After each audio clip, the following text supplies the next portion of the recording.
Kembali bersama kami di Prime Time News, saya akan langsung ke Mas Hanta. Mas Hanta, apakah Andika Perkasa ini memang pilihan yang rasional, kelebihan dan kekurangannya apa saja, Mas Hanta? Ya, saya ingin jawab pertama. Saya kira pilihan yang rasional dari segi strategi politik Partai Nasdem. Karena Partai Nasdem menurut saya paham betul bahwa di tengah Pilpres dan Pileg diselenggarakan secara langsung, setiap partai membutuhkan kotel efek atau efek ekor jas untuk membesarkan partainya punya dampak.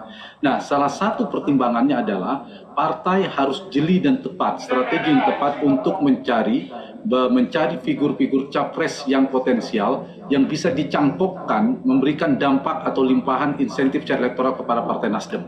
Pilihan terhadap Anies Baswedan dan Andika Perkasa menurut saya dibandingkan Ganjar misalnya yang sudah punya warna, itu akan memberikan dampak positif kepada Partai Nasdem. Dan Anies misalnya itu dari sisi elektabilitas kan cukup moncer.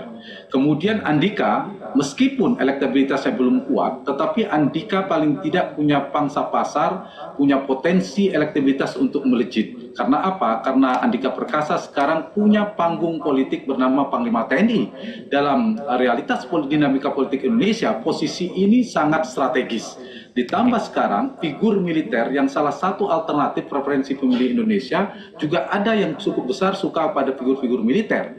Dan Pak Gatot Nurmantio misalnya sekarang sudah memudar. Pak Prabowo ada figur-figur lama sehingga munculnya nama Andika, saya memprediksi ini prospektif yang bisa melejitkan. Nah, ketika Andika misalnya nanti naik secara elektabilitas potensinya, maka salah satu yang mendapatkan dampak positif dalam preferensi persepsi pemilih adalah Partai Nasdem karena dianggap pertama yang mengusung menyebutkan nama ini dibandingkan partai-partai yang lainnya. Satu itu. Yang kedua saya ingin menjawab Kevin, yang kedua selain punya panggung strategi, saya kira dari sisi kelebihannya Andika adalah ya secara figur pemilih rasional bisa membedah soal rekam jejak kemiliterannya relatif positif.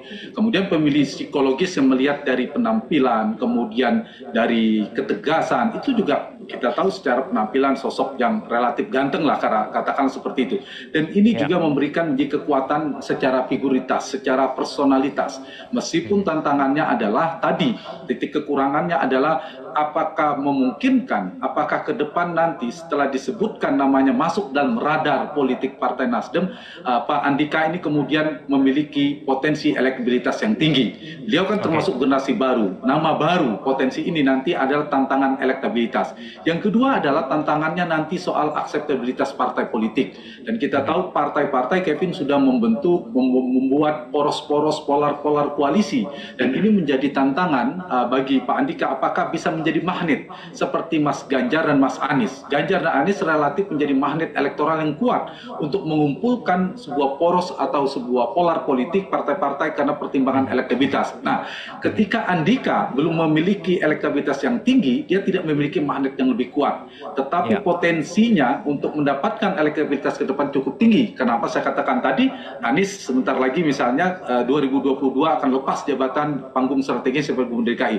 Nah, ini saya kira peluang bagi Pak Andika untuk melakukan mengkapitalisasi ya radar Partai Nasdem ini memberikan sumbangsi elektoral yang besar kepada Andika, pun sebaliknya ketika nanti Andika melejit elektabilitasnya yang akan mendapatkan insentif elektoral menurut saya adalah Partai Nasdem. Satu lagi Kevin, ini bergantung pada dua hal. Satu adalah dinamika elektabilitas, dinamika elektoral dari figur-figur. Ketika nanti di antara tiga ini tidak ada prospeknya tidak bagus atau bahkan elektabilitasnya trennya turun, saya kira akan ditinggalkan oleh Partai Nasdem. Dan Partai Nasdem yang partai yang paling rasional, memegang data yang banyak ya Bang Joni, saya kira akan terus memantau pergerakan dinamika elektabilitas itu. Yang menguat di antara tiga ini, yang lebih menguntungkan ini akan saya kira akan dijaga oleh Partai Nasdem untuk menjadi jangkar utama membentuk koalisi besar ke depan. Yang kedua adalah dinamika koalisi partai.